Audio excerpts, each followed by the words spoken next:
and transmitted. While that's a neat trick for still images, television is about motion. Even so, oftentimes only portions of the image are changing. With the flexibility of digital, we could transmit a full image followed by just the changes in that image. In compressing a digital image, we break the image into little blocks of pixels. When something moves in a block, a direction vector with amplitude information is generated and sent to the receiver, which reconstructs the picture at the other end. If just the right amount of compression is applied, the image at the other end should be nearly perfect. If we reach compression numbers like 100:1, that means we throw away more than 99% of the original signal in what is recorded on the disc.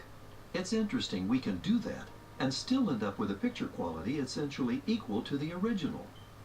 In the Blue Laser optical disc formats, there are 3 options for this compression. They are MPEG-2, MPEG-4 Part 10, also known as H.264, or AVC for Advanced Video Codec, and VC1. The most important thing is doing a good job of getting the program content on the disc. At that point, we in the production side of the communication system have done our job.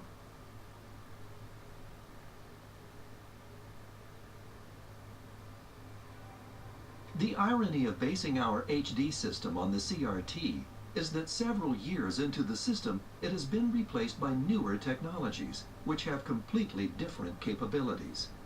In some cases, they can do things far better than a CRT.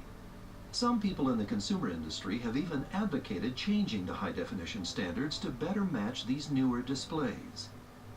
The problem is that among them, each has different operating characteristics.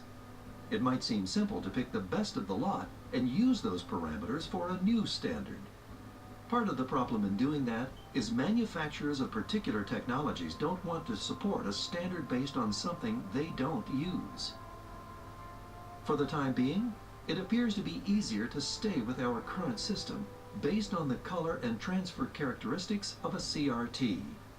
We also have to consider more than 10 years of material produced in the existing format.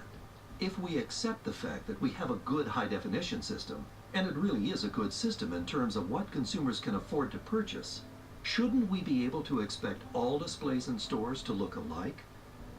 From the point of view of a TV set manufacturer, their job is to draw your attention to their set when it is on the showroom floor. If every set looked nearly the same, adhering to system standards, the average consumer would have a hard time picking one brand over another. Manufacturers therefore make each set look different. Of course, this totally defeats the basic principles of our mass communication system. For the time being, until all display product manufacturers take responsibility for providing the option of adhering to our system standards, the consumer is faced with picking among available products that will do a good job of conforming to the system. We'll spell that out in the HD and Detail section of this program. In the meantime, we're suggesting you don't buy into a manufacturer's claim of a much larger color spectrum than system standards being a good thing. It isn't. Look for a set that will accurately reproduce high-definition system colors, have a video signal-to-light output characteristic of a CRT, and one that will properly convert the incoming component video signal to RGB. If all of those things are good, chances are most everything else will be right. We'll cover a lot of those things in the linear progression of the program. You can use the menu system to jump to any part of the program you'd like to see.